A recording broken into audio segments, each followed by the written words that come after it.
Chapter 8. Exploring the Island. The sun was high in the sky when I awakened. I lay in the grass in the cool shade of some large trees. I felt very comfortable and planned to wait before I cooked my breakfast.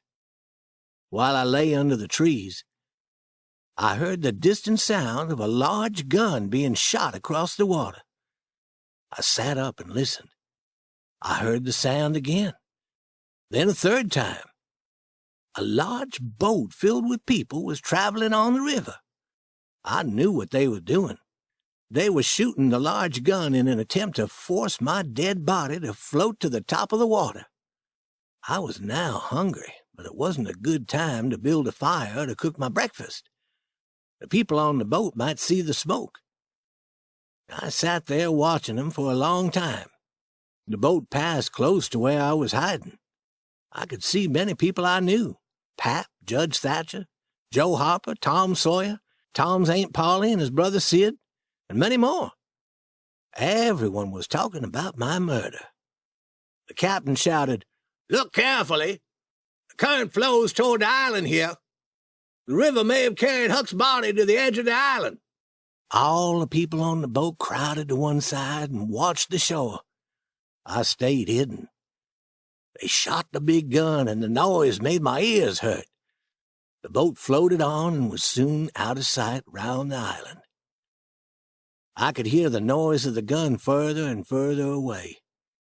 And then I didn't hear the gun anymore. The island was 3 miles long. When the boat came to the end of the island, it turned and traveled up the other side. I crossed to that side and watched it travel toward the far shore. I knew that the people were returning to their homes. I was going to be safe now. No one would search for me again.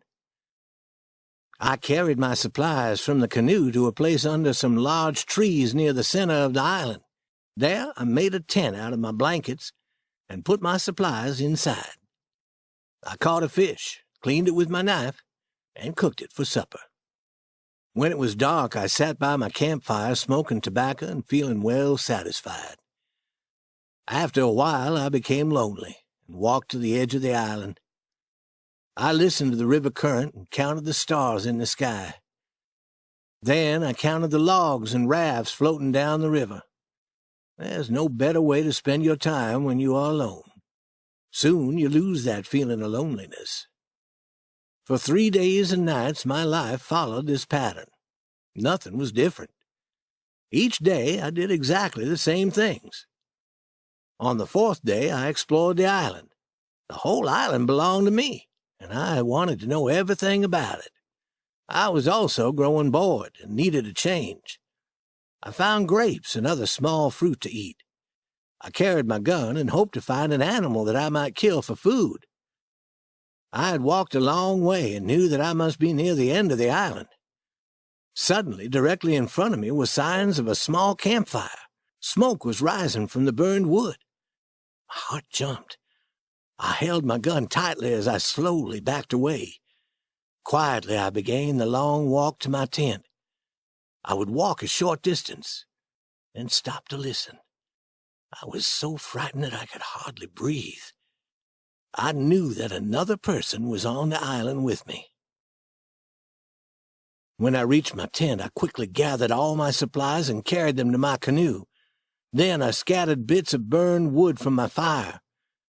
When I was satisfied that I had left no signs of my camp, I climbed a tall tree and looked around. I stayed in the tree for 2 hours, but could neither see nor hear anything. I couldn't stay in that tree forever and finally climbed down. I stayed hidden most of the day and listened for sounds made by the other man. When it was dark, I quietly got into my canoe and traveled to the far shore near a town. I was very hungry and looked for a place to get some food. Suddenly, I heard the sounds made by many horses. The sounds came nearer, and I could hear men talking. "We'll stop here. The horses are very tired. We can continue our search in the morning. We're sure to find him." I didn't wait. I ran to my canoe and returned to the island. No place was safe.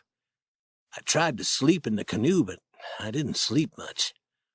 After a few hours, I said to myself, you can't live this way. You have to find the other person living on this island. Having decided to do this, I felt better immediately. I rowed the canoe close to shore, staying in the shadows made by the trees that grew out over the water. The moon was shining brightly, and outside the shadows it was nearly as light as day. I rowed quietly for an hour. Nothing else moved except the river current. When I reached the end of the island, I came ashore. I carried my gun out of the canoe and walked through the trees overhead. The moon was gone from the sky now, and the sun would soon appear. I took my gun and walked quietly toward the place where I had seen the campfire. A fire was burning. I approached it slowly. There lay a man on the ground. He was wrapped in a blanket with his head toward the fire. I sat behind some bushes and watched him. The day was getting brighter, and the man slowly sat up. He stretched his arms, and his blanket fell to the ground. The man was Miss Watson's black slave, Jim. "Hello, Jim! Am I glad to see you?" I shouted. Jim jumped up and stared at me wildly. Then he dropped down on his knees and put his hands together and said, "Don't hurt me. Don't. I've never done you harm. I've always liked ghosts and did what I could for them. Get back into the river where you belong." I quickly made him understand that I was not a ghost and I was not dead. I was very happy to see Jim. I wasn't lonely now. I talked for a long time, but Jim sat quietly. He never said a word. "I'll cook our breakfast and add more wood to your fire. We need a large fire for cooking." "What will we cook? All I've been eating are some of the fruit that grows on the island. Fruit doesn't have to be cooked." "How long have you been on the island, Jim?" "I came here the night your pap said that you were murdered." "You've been here that long time and have eaten only fruit? You must be starved." "I'm hungry. What have you been eating?" "I have a gun, and I've been shooting small animals for food. I'll get my supplies from the canoe now, while you put more wood on the fire." After eating a large breakfast, Jim turned to me and asked, "Who was murdered in that cabin? And why did your pap think that you were dead?" I told Jim the whole story, and he said that I was very clever, that even Tom Sawyer could not have thought of a better plan. Then I asked, "How do you happen to be here, Jim?" Jim looked unhappy and said nothing for a moment. "Maybe I shouldn't say." "Why, Jim?" I had my reasons. Promise you won't tell anyone." "You know I won't tell, Jim." "I believe you, Huck. I ran away." "Jim!" "Remember, Huck, you promised not to tell." "I won't tell, Jim. People will call me an abolitionist, and I will hate me for not telling, but I don't mind. I'll never return to St. Petersburg again anyway. Tell me why you ran away." "You know I belonged to Miss Watson. She didn't always treat me well, but she promised that she would never sell me down the river to New Orleans. The city of New Orleans is as close to hell as a black slave can get on this earth. Last week I saw a slave trader talking to Miss Watson. This made me feel uneasy. One night I listened at an open door as Miss Watson was talking to the widow Douglas. I heard her say she was planning to sell me for $800 and that I would be sent down the river to New Orleans. She said that she hated to do this, but that $800 was a lot of money, and she needed money. As soon as I heard this, I started to run. I hid in town all day. I heard people talking about how you were murdered, and I saw them leave in a boat to search for your body. When it was dark, I jumped into the river and swam to this island." "And you've had almost nothing to eat until I found you." "I couldn't look for food along the shore because someone might see me.